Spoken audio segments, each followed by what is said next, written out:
Good evening, good evening, good evening. Thank you very much, thank you.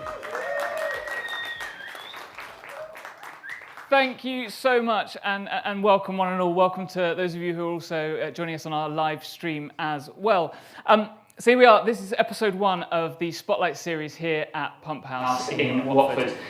This is a very special night, not only because it represents the first time in far too many years that I care to remember that I stood on this stage in front of an audience, although I was abruptly reminded it was 14 years ago in the production of Leicester, so thanks Mark for that, I really appreciate that reminder. But it also represents that first time that this incredible venue, the kind of cultural jewel in our crown here in Watford, has opened its doors to a living, breathing, somewhat quite bizarre audience with your masks on. So I just want to say a personal thank you for embracing this experience and being with us here this evening. My name's Chris. I shall be your host for at least the first couple of these episodes, and I shall be channeling my inner Michael Parkinson or Piers Morgan. Although, to be fair, I hope the resemblance to Piers Morgan is slightly less than one to Mark Parkinson. But I won't be the only one asking the questions here. In the latter part of the show, I'm going to be handing over to you, our audience, to ask those questions that you have of our guests this evening. Now, in a convention, I'm going to sort of destroy a theatrical convention which will shock and disgust my mother, who is here this evening. And that is that in this brave new world that we find ourselves in, to pass a microphone among you might not be the best idea and might result in a sharp increase of cases in the Watford area. So I'm going to embrace the sort of new world of technology and ask that any questions that you do come up with, head over across to our Twitter page, which is at PHSpotlight, it should appear, and send them in via that if you all have Twitter. I'm assuming, I'm hoping that most of you have Twitter. You can do that at any point during the show. I will not be offended if I look up and see that glow on your faces, unless of course you're streaming the latest episode of Britain's Got Talent or ordering a Domino's pizza for afterwards. Which if you are, mine's a mighty meaty, stuffed crust, extra chicken wings, and we'll be done in about 60 minutes. So, but please do, at any point, just kind of head over to Twitter using those details to send in your questions. In each episode, we will be welcoming some of the world's finest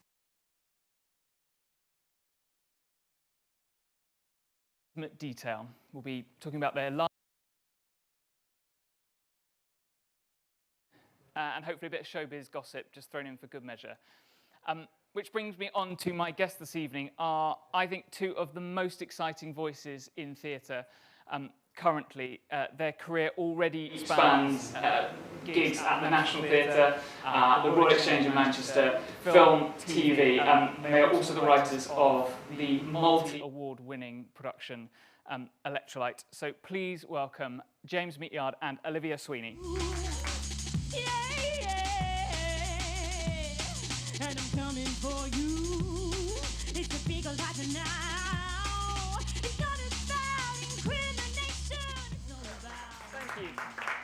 Welcome, chaps, to Watford and to the Pump House. The first time you've been here, right? Yeah. All the way down Huddersfield, right? Huddersfield. Yeah. So great. And just before anybody kind of jumps to any conclusions, we're not breaking social distancing rules here. They are, in fact, in a bubble. They're a real live couple as well. So that is all kosher here. How have you been in this, like, we haven't seen each other since that fateful day when kind of like the rug was pulled from the theatre industry, and that. So how have you guys been? It's been, lockdown's been a very strange time, probably for everybody, and everybody's had different kind of reactions and everyone's circumstances different, of course, but it's been a really real time of reflection for us, I think, and trying to work out what life is like. Now there isn't a theatre industry, and all our work overnight dried up, didn't it? And we were living in a one-bed flat in West Norwood, and that was not very good for self-isolating. With no window, well, windows, very small windows, and no kind of outdoor space. So the lease kind of came up partly through lockdown, and we kind of fled London. And thought, because there's no industry, and I'm from London,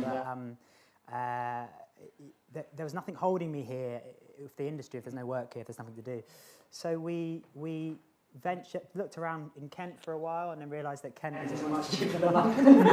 So we journeyed up north, didn't we, to Huddersfield, your hometown. So that's kind of that. Our journey was kind of discovering what that was and what we wanted to get out of this kind of next year, and what we valued really, and it's kind of all of those answers pointed towards Huddersfield. Which is a sentence that I think many people do, right? We can never just forget Huddersfield. It's the last place on the planet that I've ever lived up. I'm very happy on that. Good. Well, let's kind of leave the kind of woes of lockdown and find out a bit more about you guys. Like, where did your theatre journey start? Like, right up until kind of where we are now. How did you get to where you are now? Yeah, I'll go first. So I'm from Huddersfield, as we've said about 5 times now. And I'm from a family that, a non-theatrical family basically, so my mum and dad just have kind of regular 9-to-5, Monday to Friday jobs, not really kind of into the theatre, and never really went to the theatre when I was younger, and I guess my first kind of experience working in theatre was I had a drama teacher who pointed me in the direction of the National Youth Theatre. And back then, I mean, National Youth Theatre are great now. They kind of get out into all of the regions. They have auditions in Manchester, in Leeds, and it's really accessible now. But then it was all very London-based. So I kind of looked at this form and I was like, oh God, and I was like 15, 16 at the time, and I was like, oh God, this is in London, and that's so far away. How am I going to get there? How am I going to audition?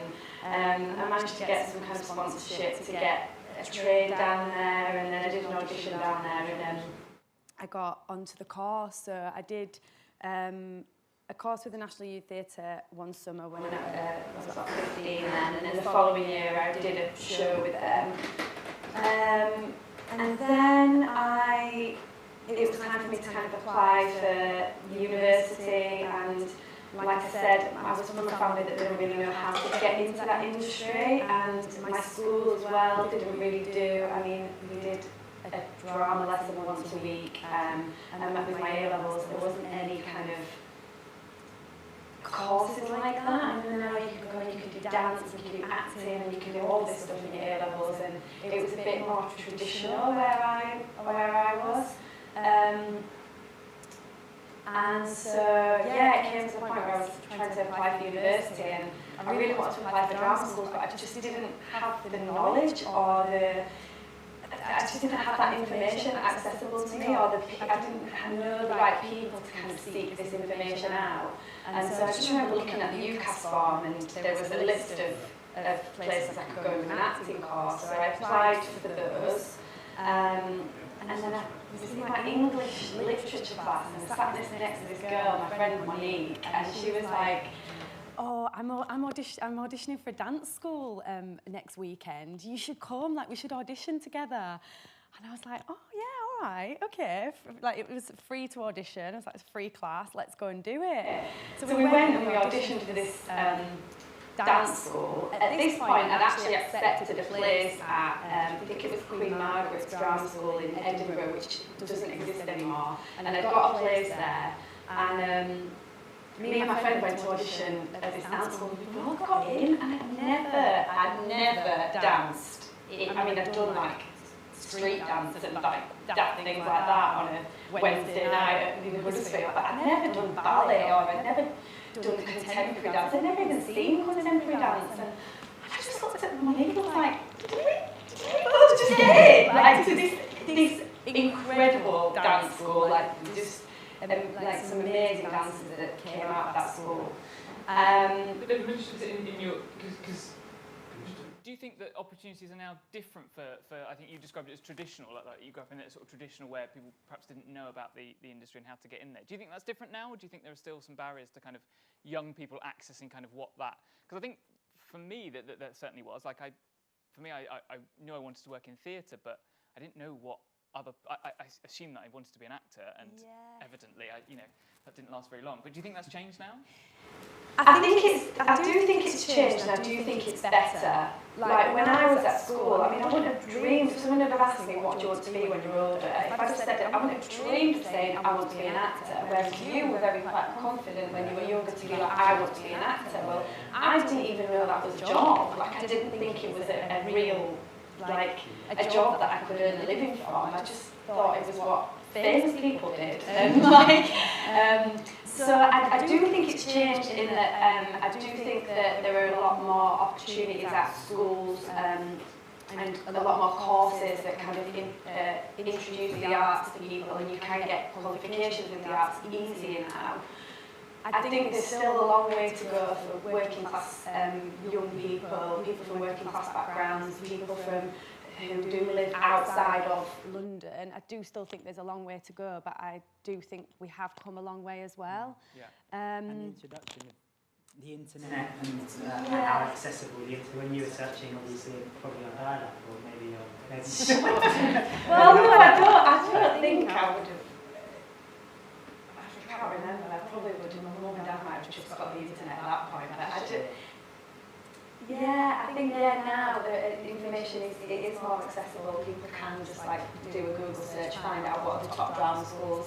I guess it's just about like the financial situation of it as well, because I also got to a point where after I went to dance school, I then decided I had a few injuries and I decided it wasn't really for me, and I then decided I wanted to apply for drama school again, and I applied for drama school and I got into drama school, but I thought naively at the time, I thought, well, I'll just apply, there might be some funding or there might be some sponsorship I can apply for, and it just never worked out that way. So I got a place at the drama school in London, and I never ended up going because I didn't have the money, and I didn't have, again, like, I just didn't feel like I had the knowledge of like, well, how do I get that money, because no one actually taught me how to apply for funding or apply for a bursary, and it was, that was difficult. It's 9 to 5 as well, isn't it? The training is 9 to 6 every day, 5 days a week. So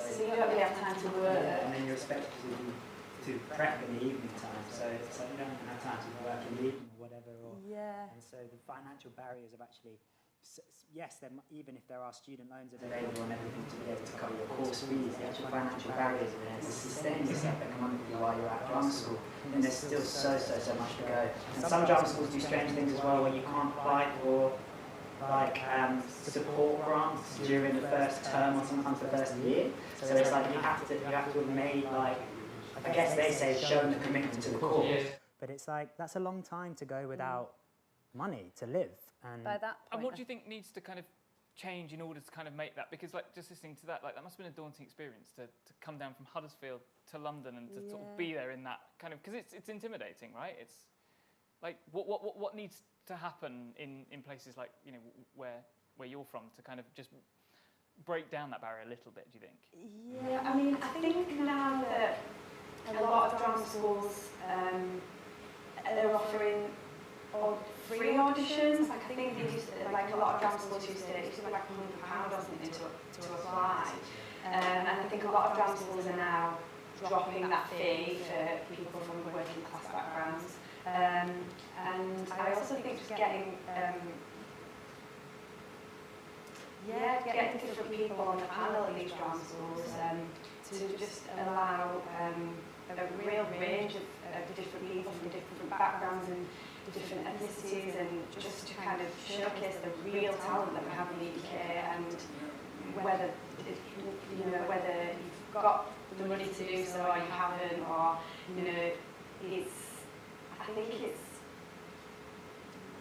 think it's about getting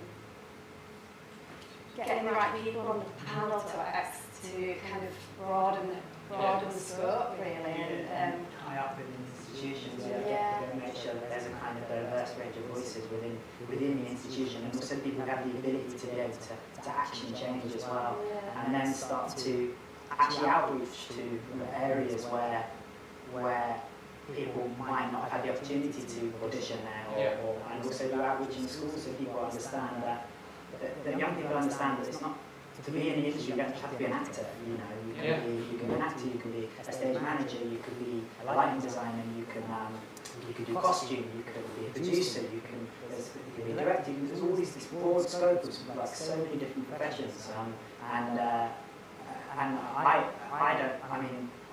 was very lucky in that my dad wanted to be an actor a very long time ago before giving it up, but he always had an interest in the arts, and so I was always around that. But certainly, if you're not around it growing up, then it's a very alien industry. You know, there's not a lot of information that's immediately accessible to you.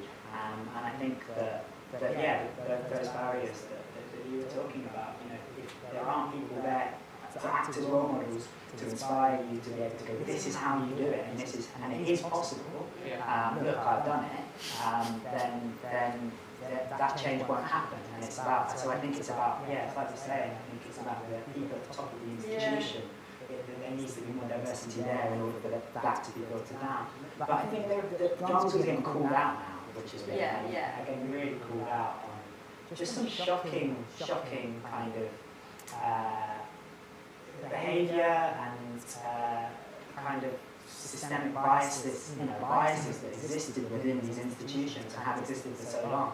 People are really calling them out now and just going, this is not okay and there has to be change because our sector is suffering because of it, and it doesn't represent the wonderful and incredible range of backgrounds that the UK represents. And I think a very beginning of a journey but I'm hoping an important journey of change and hopefully opening up more opportunity.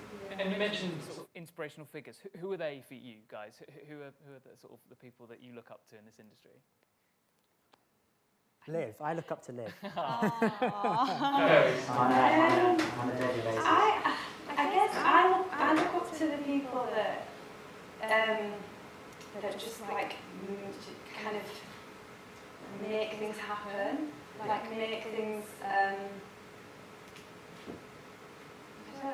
You kind of. I don't know, that's a really hard question. I knew you were going to ask me a question. You're going to ask me like, who's your favourite playwright? Oh God, I don't know. I always find it's quite interesting for me, certainly from personal experience, it's not always kind of, you know, big sort of theatre actors or producers or whatever. Actually, you kind of find them in weird and wonderful places. And the reason why we're all here this evening is that personally for me, this building is a huge inspiration. And I think my desire to pursue a career in theatre is deep rooted in these walls here. Is because I was afforded the opportunity to work and meet with some incredible people, and the fact that it's not in the professional realm, it sort of bears no resemblance to the quality I think that those sorts of people kind of give me. So it's always interesting to sort of hear other people's kind of who they kind of see as their kind of inspiration. My dad took me to a youth theatre when I was similar to this building. It was really incredible, but it was in a school, but it was run by this guy called Gary who just had this absolute passion, and he drove from South East London to where I live in South West London every Saturday morning, about an hour drive, just to do this youth theatre, and because he had a genuine passion for getting young people, kids inspired in theatre, and we did a kind of range of productions at the local theatre, and it was really, like, looking back on them, I was like, wow, actually that's had a real high production value, and his wife built all the sets, and they all painted them themselves, and I just remember I've got this image of this guy that was constantly chain smoking cigarettes out of pure stress of having to manage like 25 kids running around in this theatre just going, this is amazing. But he was a real inspiration. Just his sheer kind of passion and authenticity, I think, as well. Like, he really loved it, and he genuinely loved it, and he just wanted to be there every Saturday because he loved it. I can't imagine it was a particularly well-paid position. He was there because he wanted these kids to love what he loved. And I think that was really inspiring for me. Actually, kind of thinking back on that. I think there are a few people in this evening that I think will recognise that Saturday morning dash and that painting the sets, places. So as you progressed in your kind of your theatre career, James, you're a bit of a chameleon. So like writer. Comedian then, and comedian, yeah. Well, I mean, very well. The stage is yours. But you writer, director, you're the artistic director of the Wildcard Collective. And I also noticed today that you're a voice artist. Yeah. Now, I had a little listen to a few of your voice reel stuff, and you can do some incredible things with your voice. Like, and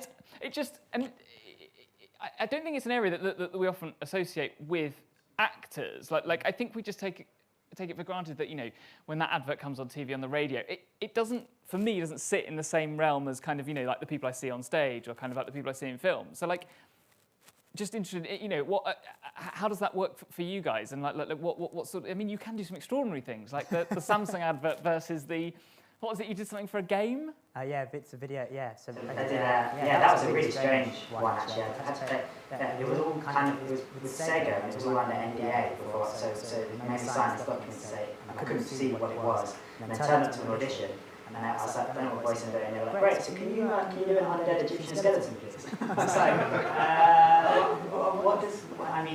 what does that sound like? And I was like, so do you just find my voice, or? And they were like, no, can you do an Egyptian voice? And I was like, that's really not okay, and I don't know how okay with this I am. But I kind of did it, and they were like, great, and so I had to do this kind of demonic kind of slightly Arabic kind of accent with, and it was the most uncomfortable experience. But yeah, but they really liked it, and now I can play a video game as myself, so I can kind of run around and like run into someone and be like, you can't go there. That's me. I really like video games as well, so for me it was a personal ambition. TikTok. But yeah, voiceover work is a lifesaver. I mean, in terms of it's financially very good, and a lot of acting isn't, and a lot of directing isn't, particularly starting out. And so it was something that happened. I kind of caught wind of early in my career, and when I got a voice reel done, I sent it off, and kind of got picked up by this agency, and started doing quite a lot of corporate videos, just sort of like amazingly boring stuff about how to like break down, I don't know, websites or something that they might send internally, all the way ranging from like kind of TV commercials and then documentaries and stuff like that. But that's really helped to just me to be able to sustain myself financially through what is a really kind of turbulent industry in terms of work-wise, which has enabled me to then kind of explore all these other areas. Because I haven't needed to be working all day every day just to be able to live in London. And so, yeah, that's kind of enabled the kind of other branches. But, and then, voiceover agent came to see Electrolyte, and then picked you up. Well, finally that, we went for a brunch afterwards, and then he was so blown away, he offered to set up his own acting agency and just sign you as well. I was like, that is amazing. He was like, I'll do it now, I'll set it up, and you'll be my only client. And I was just like, and you were just a bit like, okay. But that was kind of, and then they picked you up as well, didn't they? And we built like a little home studio in Huddersfield. And What happens at home? You don't go to a studio? Usually we would go to a studio, but since lockdown and everything, and we've moved up to Huddersfield and we've built our own kind of little cave, we now can just do it at home. Yeah. So we do it. So I had a voiceover this week, and I didn't even have to We go went out to to London London. and went in the garden. And that's, I don't know whether that will stay when kind of the world reopens and the studios reopen. I don't know how, but it might do, I mean, clients might be interested in getting voices from home. I have found out that they can now cut the studio fee out, so it might be something that kind of continues to be able to do it from home. But yeah, really bizarre, I kind of fell into that one. I didn't really know, we didn't teach us at drama school, and I hadn't seen any of it, and I was like you, I hadn't really thought about when you watch an advert, I hadn't really thought, oh, that's an actor that's doing voiceover on an advert. So then it was very weird to get into the kind of development stages of an advert, like see this whole finished beautiful advert, and I hear some guy in the office just kind of reading the guide script over it, and just being like, it's kind of all these amazing visuals, and then kind of having to put your voice over the top of that, and kind of seeing the whole thing come together. And working with sound engineers as well, who did kind of extraordinary wizardry on all the voice and making it, because there's so many regulations you have to do so that it doesn't go too loud on the TV or on the radio. It can't go too loud. It has to be like this consistent tone, so that I suppose if you imagine if everything was all like that, you were on the radio 1 minute, you'd be like, ah, next minute you'd be quiet. So all these kind of little technical elements to it as well. But yeah, kind of, really, it's been a real lifesaver, the voiceover work, and it's just a really, really nice world as well on the side of acting, because it's not only just actors who do it. I mean, it's just anybody who has a nice voice, yeah, and so you kind of meet lots of other people who have all sorts of different paths and different kind of careers, whereas the acting and creative, the theatre and acting industry is quite a bubble. It's a small industry in the sense that most people know everybody, and conversations tend to steer back to similar things and that kind of stuff. Whereas that kind of side, you've got somebody one day is an actor, and then the next day you've got a musician, and the next day you've got Joe Ross or whatever, and it's great to kind of great mix of people really. Interesting job. And Olivia, your CV, you performed at the National Theatre. What was that like? So I did The National Theatre tour of Macbeth, and it was pretty mad actually, because I auditioned for that, and that was kind of on the cards, but it was a clash with Electrolyte at Edinburgh first year. So it was quite stressful, because I was like, I'm doing Electrolyte, but I really want this job. What if I get it and then I've got to decide? And I am the most indecisive person in the world. I can't decide what to have for my lunch, never mind what job to take, when I like to do work on this job, this project that I've been involved with from the start, or do my first job with the National Theatre. So I was really stressed out. And then we got to the point where they offered me the job, but I was playing witch, and the witches had to do Chinese pole, which is like a circus skill, which I've never done. And it was like, imagine like a pole just from the stage, but right to the top of the theatre, like a theatre like much higher than this. And you had to climb it, but without any harness, and do all these tricks on it.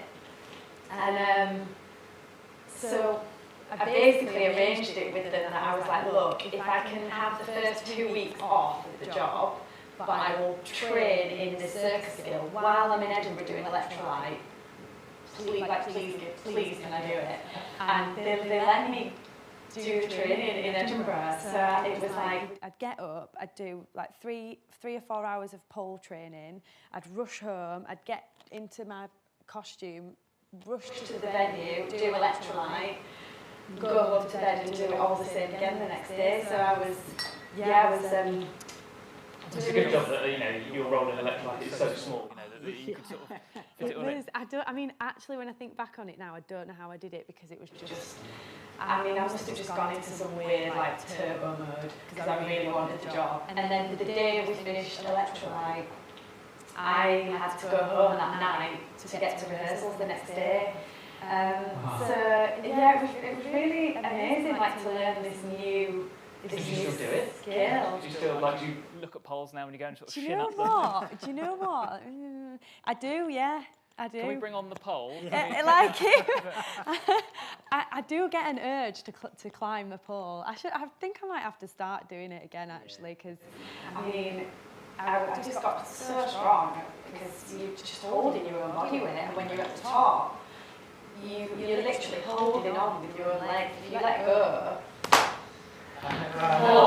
nothing's holding you up apart from you. Wow. I remember when we had some production shots partway through, taken probably 3 weeks into the Electrolyte, I think it was, and you saw one of the pictures where you're holding your arm up like that, and you were like, what's happened to my arm?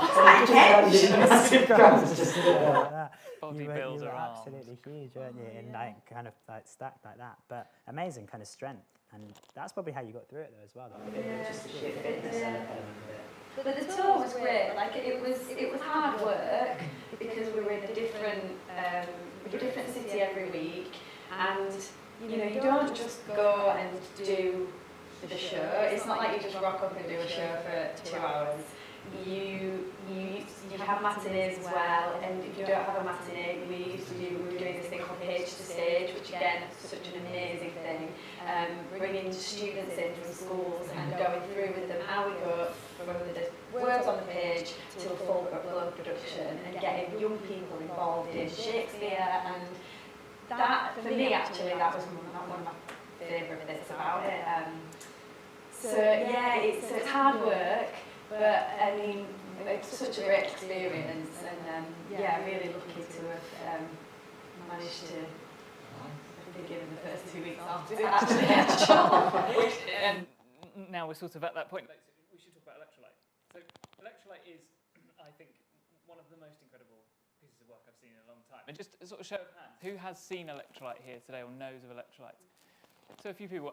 For those of you who don't, we've got a little clip of the show here that I'd like to show you. I need to lose myself in something else, something dirty, something that'll certainly degrade my health. And that's why we're out, getting loud and on a hype. I've got my team by my side and I won't let anything bring me down.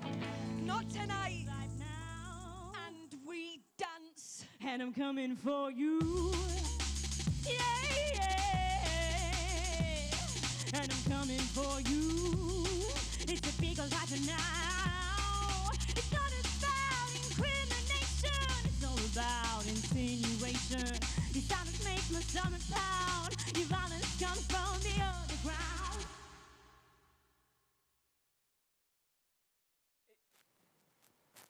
Just seeing that now, it is such an incredible show, and one that I guess is sort of as a form that you're not really going to recognise or see a lot. And I'd love you to sort of just tell us about how the show was created, the story of the show, and talk about it, sort of its form and its structure, because it is a lot different from, I think, what people will have seen.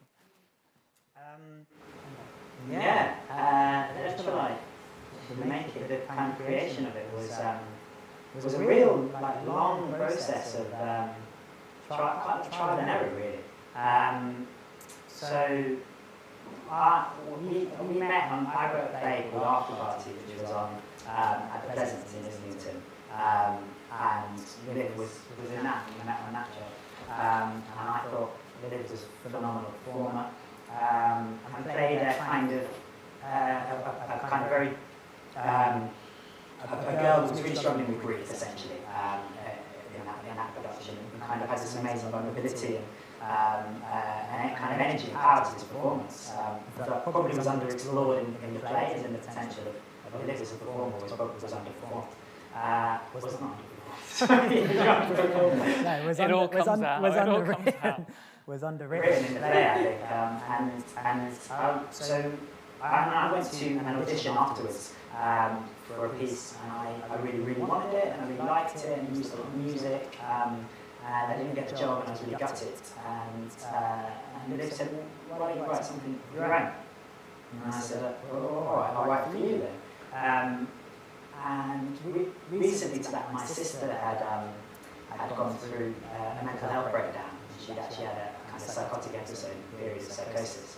And I kind of went, she rang me up one day and said these things didn't quite make sense. I went round to a flat in Brixton, and I took it back to my parents' house because she was very unwell. And that was about a 7 or 8 month period where she was really, lost inside her own psychosis. And it was a really difficult time for all of my family and her friends and to her more than anyone, really. But there was just this sheer kind of determination that she had through it, that she was going to get through it. And even though there was all these different layers to it, and she believed all these kind of fantastical things, and she didn't trust me or her friends or her family, or and there was quite a lot of conflict and battle going on with the delusions were telling her what was real. And that was just such a kind of turbulent time. So kind of there were so many elements to that felt. I just had no idea it happened with psychosis. And I just thought I kind of naively thought that psychosis was just something that happens to somebody and then they were just psychotic for the rest of their life. And that's, I didn't realise it was a thing that I didn't realise that it was kind of a period of time where you would lose kind of attachment to reality, and that's kind of the definition of psychosis, and that can manifest itself in these different ways, depending on your personal experience. And I kind of didn't realise that to start with. And then also, like, I watched all these extraordinary moments of like her friends or members of her family or whatever coming around and just trying so hard to engage with her and all this like love and it was very much that, as well as her sheer personal determination, that enabled her to get through it. And she kind of came through it, and she was discharged from the mental health team, she's back working again, she's been really, extraordinarily well. And it made me think that, what if somebody didn't have that support network? How important that support network is. And it made me think, and it also me that how powerful the mind can be with something like psychosis, and how what she was believing were it was unbelievable. But this is somebody who's really rational. I've had so many conversations with throughout my whole life. I love to have a joke and I laugh and everything, but it's really kind of down to earth. I was just telling me things where I was just like, how can you believe that that's true? How can you actually believe that that's true? And it kind of gobsmacked me how extraordinarily powerful the mind is, and particularly when it starts to create, fabrications, and then of course the question is, how do you know? How do you know what's real? If you think if your mind's telling you one thing, we see everything through our mind. Our mind filters everything, and that's that. In many ways, is what we are to a certain extent. And so how do you kind of define what's real and what isn't? And then there's this amazing period of time where she was just trying to pull out all of the facts from the fiction and really was having to write it all down and just really kind of go, okay, that's not real, that is real, that's not real, that is real. And that just blew my mind.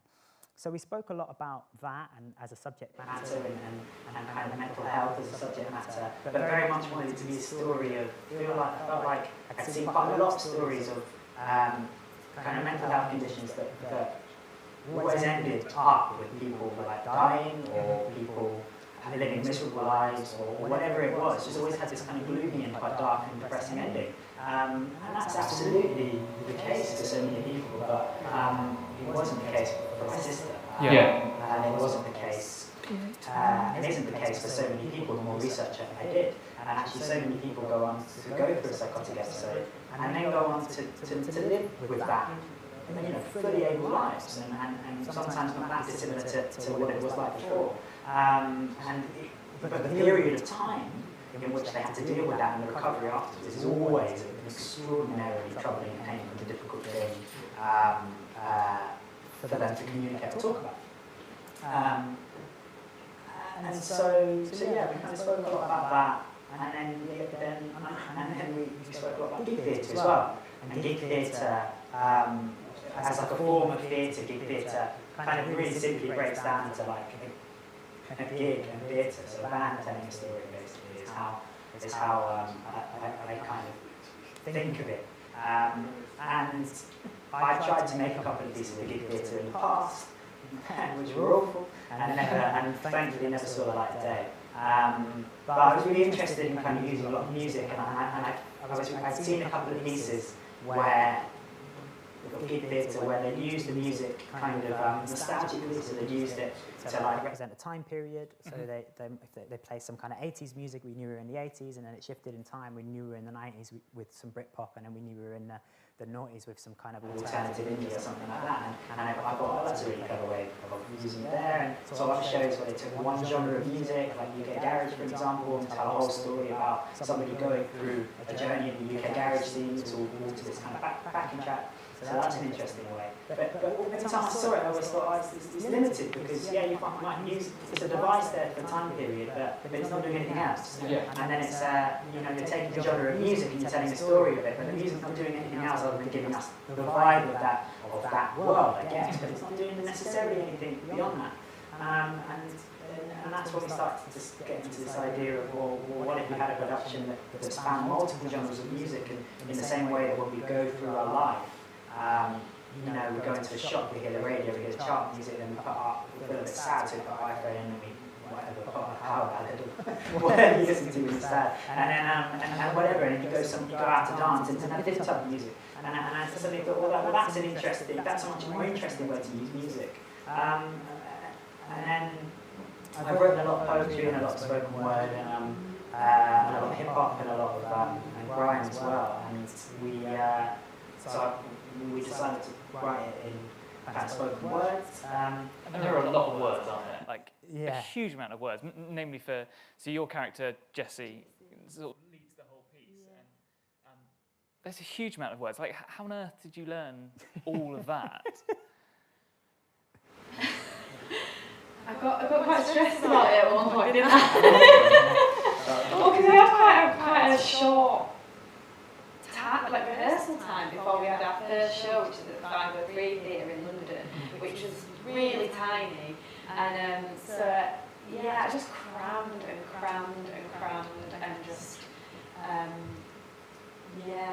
I kind of just devoted a good solid 3 or 4 weeks to just doing that. And is it now stuck in there forever? No, this is the thing.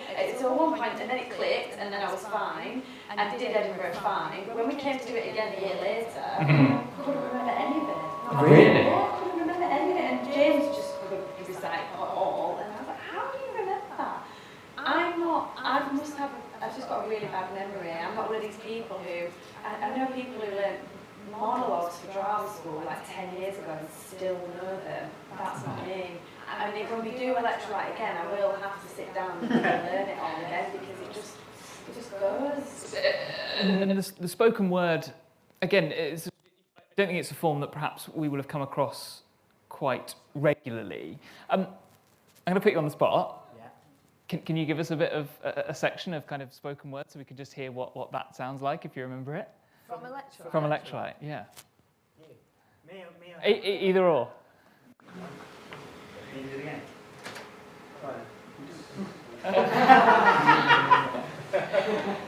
Okay, let's see how we go. I need to lose myself in something else, something dirty, something that'll certainly degrade my health. And that's why we're out. Getting loud and on a hype. I've got my team by my side and I won't let anything bring me down. Not tonight. I can see Ralph out the corner of my eye. He's clearly loving life. Cutting shapes like he was making Christmas pies. You know the little ones that you can't mince inside, that come in any kind of shape and size, and fuck it, I'm chatting shit, man. I must be high. That's as far as I can go, probably. And that is, so why did you choose that kind of dialogue to tell this story through? I think because of the lyrics. So I think we wanted to try and merge this idea of a gig and theatre together, and it made sense to write it in kind of lyrical language that would flow over the music. And so that was the starting point for that as well. But also the play I'd written before and some stuff I'd done before was quite kind of conventional and traditional, and in terms of it being, people on stage pretending the audience aren't there and the audience pretending that they're not there. And there was something really exciting about the idea of really acknowledging that we're all in the room together, and everyone's kind of with each other, performer and audience. And spoken words is that as well. Spoken word. If you go to a spoken word night, or you go to any kind of event where they might have people performing, spoken word or just poetry or whatever, there's a real presence, and it thrives off the connection with the audience and response from an audience, and that energy is really, really wonderful to have, because you're not just passive as an audience member, you're not just sat there going, okay, so now I'm going to have to be here for the next 1, 2, 3 hours or whatever, and I'm going to just let the story happen to me, and I might be able to make my mind up about 1 or 2 things, but more or less, by the end of this, I'm going to have been taken on a journey that is, I don't really have that much of a role in other than to be passive. Whereas there's something really active about, I think, the genre of gig theatre, it thrives on having an audience there. And actually, when we were on tour and we were performing to not that many people, it was really tough. We went the worst one, we were at 700 seater and we were performing to 8 people. No, the worst one was when we were in. Wasn't it? Yeah, there was less than 8 people. What was there? There was 2 ushers and my 2 friends. That was it.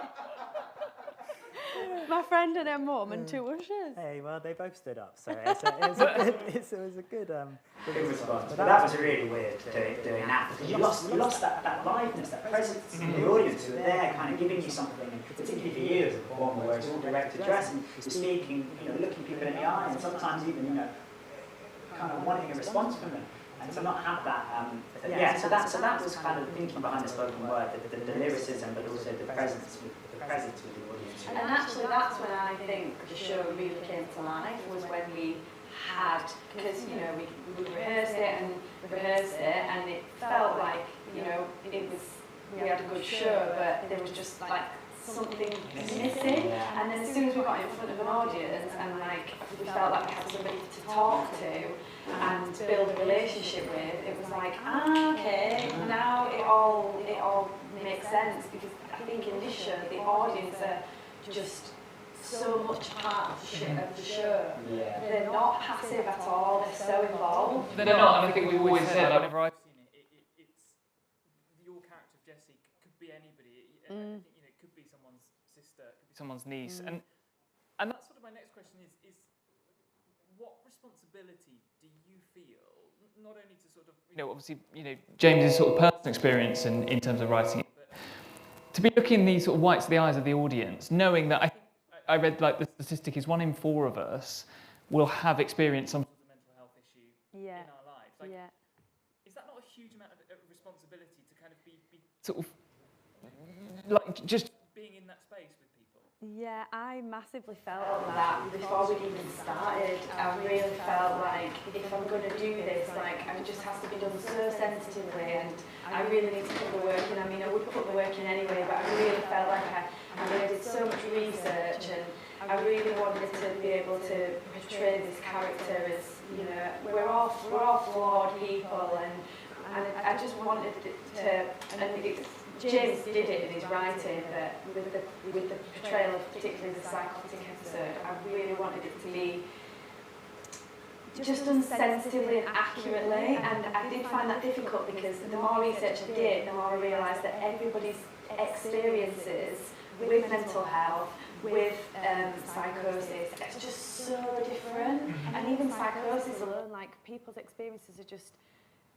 the range of the intensity and everything. It's just each individual has a very personal experience, and so I really wanted to kind of gauge it right, and I hope we did that. And I think we felt a lot of responsibility with trigger warnings and things like that, because actually, and to our, this was our mistake really, is when we first put it on, we didn't have any trigger warnings, and a couple of people watched the show and were quite affected by it, because they'd had their own experiences with psychosis in particular, and they came and spoke to us after and said, that I wasn't expecting that, and it would be quite useful if you just let people know before they went in that this could be triggering for some people. So we made that change immediately. And for those that haven't seen it, you essentially go through a full psychotic breakdown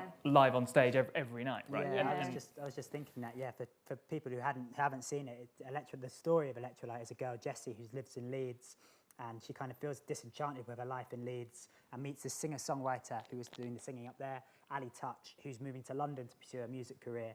And at the same time, she kind of gets this letter from her mum, who she hasn't seen since she was little, and she realises that her mum doesn't know her dad's committed suicide. So she goes to London to tell her mum about her dad's suicide. And then through this experience of going to London, she goes through this psychotic episode. Eventually, her friends take her back home and kind of nurse her back to health. And that's the arc of the story. So sorry, I realise that we're talking about something that some people have absolutely no idea. But as well as that kind of, some people. That there was one particular person that spoke to us after and mentioned about the trigger warnings, and we changed that. But actually, what was so unexpected about doing the show in Edinburgh was the feedback that we got afterwards from people that had their own kind of mental health issues, or people within their family who I think felt after the show that they felt comfortable. I think because James has written this, Jessie, this character, just she's such a well-formed character, and I think James has written this part so well that by the end of the show, actually people in the audience feel like, I know that person, like I can chat to that person, she gets what I've been through, or she gets what my friend's been through, and actually members of the audience would come seek us out and want to speak to us about their own personal And how do you deal with that? Is that something that you kind of go, look, I'm an actor, actually that isn't my, or is that something you invite in? I mean, how do you manage that? I was definitely on the camp of, we've brought this show here, so once this show's finished, we are responsible for the audience. Yeah. So if somebody wants to come and speak to me about something, I felt personally that I needed to make myself available for that person.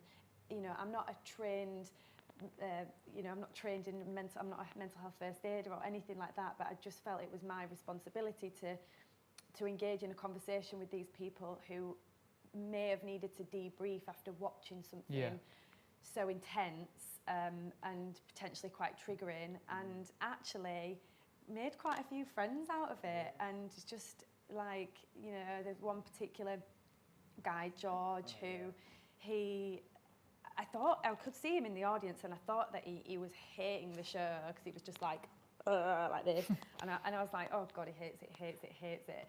And anyway, he came up to me at the end and he spoke to me about some of his personal experiences, and I've been in touch with him ever since, and he really supports us. He came to see us on tour twice, he brought his friends, he brought his family. We're very supportive with him and the work that he does. He does a lot of work for a charity, mental health charity, and so yeah, we actually made quite a few friends out of it. And the one guy who came to see it about, came to see it about 8 times or something. When we were touring in Bristol, we didn't realise that we had to sell our own take our own tickets at the door. Yeah, we turned up at the venue and they were like, who's doing your box office? I was like, you? And they were like, no. So one of the audience members from Edinburgh volunteered and went, I'll come and do the box office for you. And he came and he did that. And he's donated £10 a month to the company ever since, which I just think is amazing. He's called Ben Orr, and he's an absolute lovely guy. Yeah. And it's our only stream of income at the moment. It is actually,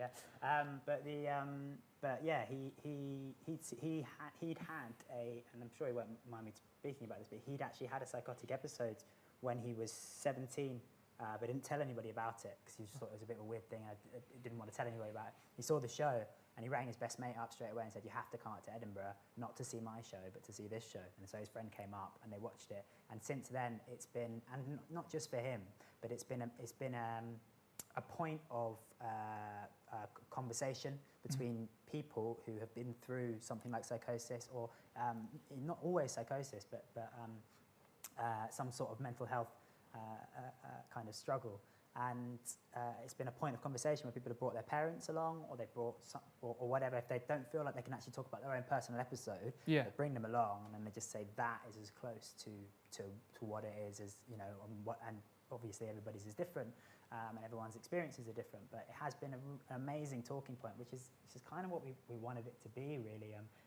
Well, actually, we didn't even want it to be that. We just wanted to tell this story that opened up this thing. We didn't even really have any idea that it would generate this kind of reaction in people who, as you say, and I felt the same, that you had to make yourself available to people at the end to talk about it, because, you know, people were like shaking and or crying, but like laughing and crying and just being like, and just saying like this happened and that happened. I've never been able to speak about it with so and so, and kind of overwhelmed by how much they want to share in that moment, because I don't know, suddenly for whatever reason the show gave them the agency to do so, and then suddenly they felt like they had to do that there and then, and sometimes the output, you know, sometimes we were there for hours, you know. I think is those. That's why we added when we went on tour. Then we added after the show we had like a debriefing. Like half an hour, 45 minutes with the audience. So if any of the audience members wanted to stay, just to kind of, you know, have a breather before they went out into the real world, chat to the actors, and more often than not, well, more than half the audience would stay to chat, and we felt like when we put those post-show discussions in, it was kind of our responsibility to offer that space in a more official way, rather than people just coming and grabbing us, going, right, okay, this is an official, this is a time now where we can just sit together and just talk about what you've seen or any thoughts, and I think that was a good move, really. Yeah, really good. And it's those final couple of lines, isn't it, where actually, Jessie, you make a promise with the audience, right? That's and you kind of that you engage very directly with the audience, and I wonder whether that's a part of it. And I guess I assume you do, but you think theatre has that role in kind of discussing these sorts of topics and yeah, I mean. Yeah, I think it's a fundamental part of art in general, is reflecting and on what's going on in our world. Obviously, theatre should first and foremost entertain. You know, it's a form of entertainment. It should be enjoyable, and it should you know, people pay money to see something. They should be entertained. But it absolutely has a purpose, and a really powerful one to reflect on our society on the whole, and on the world as a whole, or on kind of microcosms of that, on like family relationships or whatever, and just start asking questions about what we are doing as a society, or what we're doing as a community, or what we're doing as individuals, that can then hopefully inspire change, and hopefully make people go, oh yeah, actually maybe if, because what we're saying at the beginning was with Electrolyte was simply you know, to be nice to one another. That was the message we wanted to get across, really. That the smallest action, what you might consider to be the smallest action, can have the most monumental impact on somebody's life. Like literally just saying, "Hey mate, you look really good today." Actually, or "Oh, I really like what you did over there," or "I thought you dealt with that situation really well." I thought, whatever it is, you know, I mean, those are all just off the cuff things, but that can change somebody's day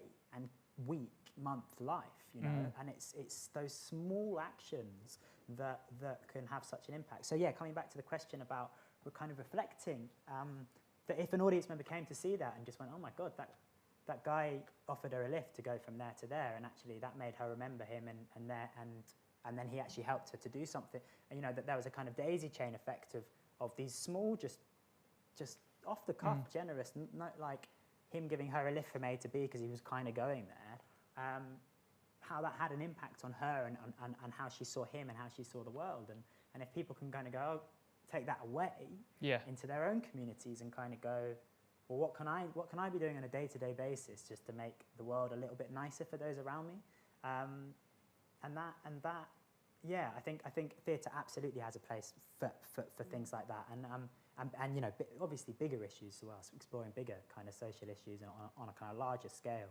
but I think it's a fundamental purpose of theatre and art in general. So what's next for Electrolyte? COVID-19. Well, basically. Yes, the current situation. Yeah. Well, so the Edinburgh Fringe, the way it works is that you're condensed into a time slot, which was very much, I mean, I think the first draft was maybe an hour and 50 minutes or something, and we had an hour and 10, so we had to cut about 40 minutes away, which was absolutely made the show a million times better. I think there was, there was about five pages of Jessie having a shower at one point, which didn't need to be in there, and nothing really happened apart from she just described this really nice shower with multiple settings and tiling on the wall, and we realised that was pointless. So we cut that away, but along with some other stuff that was a bit better, I think. But yeah, it kind of essentialised what the piece was into this. So it'd be really, we want to expand it, and we want to bring it to London. There's a kind of amazing venue that is interested, and it's been all postponed due to COVID. It was due to go on now, actually. We would be now, actually. I think. Yeah, it is. Yeah, now. So we would be actually running in London now, were it not for the whole pandemic and everything. So and then it's due to, so fingers crossed that all happens this time next year, and then to New York for 2 months, and then to Washington for a month, and then potentially a tour of Australia, and potentially a tour of America, potentially a tour in India, and potentially a Japanese-speaking production as well is kind of all in the mix around the show, which is... Did you ever think that would... No, like never in a million years, no. I mean, yeah, I mean, I just thought we were taking a show to the Edinburgh Fringe, and it was just going to be that, really, and that maybe we'd be lucky enough to kind of go on a little tour somewhere, and maybe do it in London, and that was it. That was as far as our kind of ambitions, certainly when making it, kind of went. Yeah. Many people here and will know that kind of Edinburgh Fringe, set up an environment. So what advice would you give to kind of people similar to you, only a sort of couple of years earlier, in kind of making the best use of that Fringe and kind of taking shows to the Fringe and making it a success as you guys have done? The Fringe is an amazing and wonderful place. It's very hard. It's a very difficult place. It's very financially. It's very expensive, basically. It's about £1,000 per person for accommodation for the month. So if you have a cast of 6, as we had, and then you have 2 technicians, you just got and then you have a producer and everything. Got about £9,000 just on accommodation, and you haven't even started to touch the budget of the show. So that's So the financial barriers are tricky, and I very much advise not doing what we did and taking out a loan, and then on the 3rd show when we had 3 people in the audience going, oh my God, we're really gonna be in a lot of trouble here. And then luckily we sold out from the 2nd week, and we still only just broke even financially. And I think I didn't even get paid everything, I don't think, as well. So I think it's a really, really expensive place. So I think the first thing advice would be just make sure you budget, and plan. And if it's January and you think you want to take a show to a Fringe, it's probably not that year you should go. You should probably be looking at the following year. And just the longer you have to plan, to fundraise, it's all well and good, if you're just starting out and you're in a position to be able to kind of subsidise yourself while you're up there, but other people might not be able to be in that position, so you need to be able to be raising the money to be able to support yourself, support your team. And then once you're up there, it's such a noisy place. There's thousands of shows up there. So it's about finding a way in which you can make your show stand out amongst all of that. So thinking about creative ways to flyer, thinking about creative ways to get the word out there. We did lots of busking, so we took a little car battery and rigged a speaker up to it, and Mamuna, who was doing the singing on there, did this fantastic kind of set, and I did some beatboxing, and people, other musicians in the show did, and that caught people's eyes straight away, because suddenly, there's this music playing, people stop and watch the music, and then you can go, this is actually music from the show, here you go, here's a flyer. Obviously, if you don't have music in your show, that's, you need to think of new ways to capture people's attention. And then the other thing I think is just get really stuck into the spirit of the Fringe. It is a really wonderful place, and it can be a really dark place for some people, and it can be a financial trap for other people. But really, at its core, it's just a bunch of artists coming together to celebrate art and celebrate their work. And the majority of work there is just people just wanting to put a show on, and so they scrap through all means possible to put something together and take up, and it means the world to them. And so actually going, seeing other people's shows, chatting to people, and again, coming back to just being kind to people, being nice to people, because they'll be the people who will say, oh, you must go see this show, because in the pub to 2 people who then tell 2 other people, and that's how you get more and more audiences in, really, is that word of mouth is so effective, and if you're a bit of a dick, then people people are not going to want to come see your show. So yeah, getting stuck into the spirit of the Fringe, I think, is budgeting, planning, spirit of the Fringe. Don't be a dick. Right, I'm going to hopefully go to questions on our Twitter now. Do forgive me if this doesn't work. We've got notifications, which is exciting. It's a question to both of you. Who are their 4 fantasy dinner party guests? Is this both of us, both together, us 2 at a dinner, or no, individually. Like, who would be your 4? Anyone. Who would you invite? That's quite a good question, isn't it? Oh, it's really hard. I feel like David Attenborough would be at the table. Is this living and dead? Or is Yeah, it could be anybody. living? Can be anybody. No, that's tough, isn't it? David Attenborough's there. I'd say my granddad. Oh yeah. Definitely my granddad.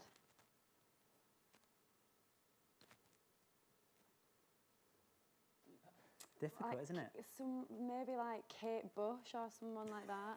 Kate Bush would be great at a dinner party. Because I just think Kate Bush and my granddad, I would really, I feel like they get on. yeah, I can just, and I like Kate Bush. She's Got great. quite a lot of questions for Kate Bush. I feel like Prince would be quite a good character to have at a dinner party as well. Be interesting to talk to him and get a kind of insight into him. 4.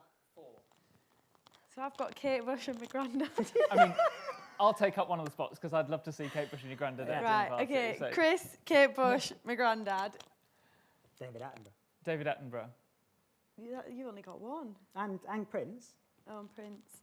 2 more from each of you. Oh no, 1 more. One more for you, 2 more for me. Prince, David Attenborough. It's hard on the spot, isn't it, to do this? Yeah, really hard I feel on like the it's spot. one of those games that you play in a car where you've got like 4 hours to think about it. And, Yeah. and Well, whilst you're thinking, are there any other questions from here in our... I want to call you Oh, studio I audience. might go Sean Bean. Sean Bean's a Bean. good Yeah. shout, yeah. Well, I have a thing about Sean Bean, which is totally off topic, but it is absolutely true. I think Sean Bean is greedy because he should either be Sean Bean or Sean Bourne. I think he's totally playing up with Yeah. it's I think Sean Bean. Sean Bean, Yeah, yeah. Sean Bean. not Sean Bourne. Not Sean. We have another question in here. What's the best piece of theatre you've ever seen? Also, how did you 3 meet? Let's answer the first question. What's the best piece of theatre you've ever seen? So, I don't know if this is the best piece of theatre that I've ever seen, but it's the piece of theatre that made me go, oh my God, I want to be on stage. And it was a show called Peep Show by Frantic Assembly. And I saw it at the Lawrence Batley Theatre in Huddersfield, where not much goes to that theatre. Well, it didn't anyway. And I saw that there, and I don't know if you know Frantic Assembly, but they're a physical theatre company, and like it just, the set was like, it was like a block of flats. I think I was about 18 when I saw this. And so the set was like a block of flats like this, but cut in half, so you could see into each person's flat. And then there was a lift in the middle. And yeah, it was the story kind of moved from each flat, and the performers kind of moved up and down and in and out and through each other's. So it was like a mash-up, like it was a play but with loads of movement in it, and I just was totally blown away. And that's what made me go, oh my God, I really want to do that. I really want to do that. That looks so cool. James? Amazing. That's not as good. It's not as good as that. That's a really good. Network for me at the National. Okay. I thought it was Bryan amazing. Cranston? Yeah, I thought it was amazing. I thought I was really genuinely blown away by just the creativity of how of everything, and of the central performance and the story and everything. But then another one which that story made me think about was I saw A Brief Encounter, probably a similar age to you,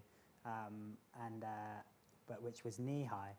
Emma Rice directed it, and that was the show that I had that reaction to, because they it had everything in it. It had music, a bit of movement, but it had this amazing kind of very famous story at the centre of it. But it was in this old cinema, and they projected. I remember the interval more than the show, but they projected kind of 1930s style. They'd filmed with the cast 1930s style commercials, TV commercials, and so in the break in the middle they projected all of these kind of amazingly, and they're all kind of quite tongue in cheek. So there was one where there was a lady that stood and then the man came in and said, "What does she want for Christmas? A Hoover," and gives her a Hoover like that, and everyone in the audience was like, "Ah!" And it was just things like that where they were kind of playing up on the time period and kind of, but yeah, had made these commercials and yeah, I thought it was just an amazing creative thing where I was like, wow, that's really, and using the actual cast that we've just seen as well, and now they're on this screen in front of me, and I yeah, I thought it was extraordinary. Nice. And to answer the question about how we three met, so we actually met after the first time Electrolyte went to Edinburgh. So aside from doing this, I also work alongside an independent producer in London, Glynis Henderson Productions, and hopefully we will be involved in the future life of Electrolyte, both in the West End and in New York and wherever it may go. So that's really exciting. Guys, what a brilliant place to leave it. I want to say a huge thank you to you for joining me today. Thank you so much. I'm truly honoured for you to be our first guest here on the Spotlight series. But guys, James Meteyard and Olivia Sweeney. Thank you very much. Thank you, Chris. Cheers. Cheers. Thank you.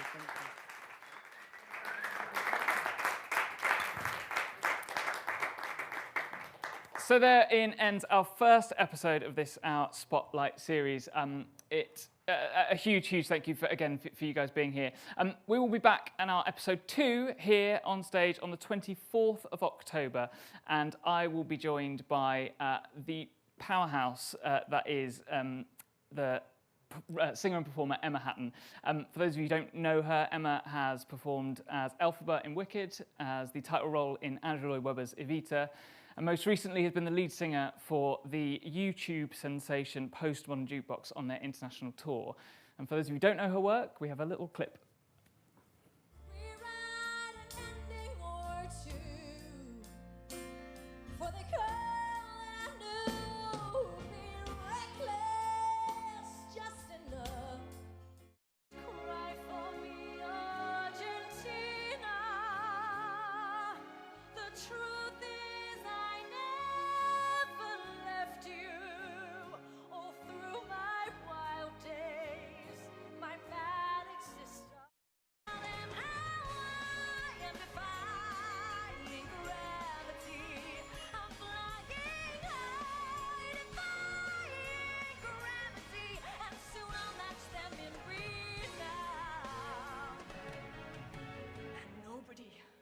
In all of Oz, no wizard that there is or was is ever gonna bring me down.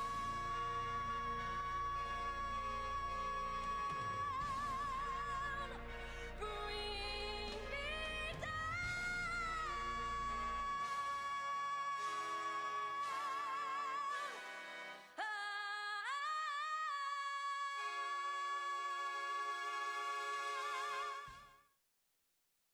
If you want to hear more from Emma, then do come and join us here on the 24th of October at 7:30.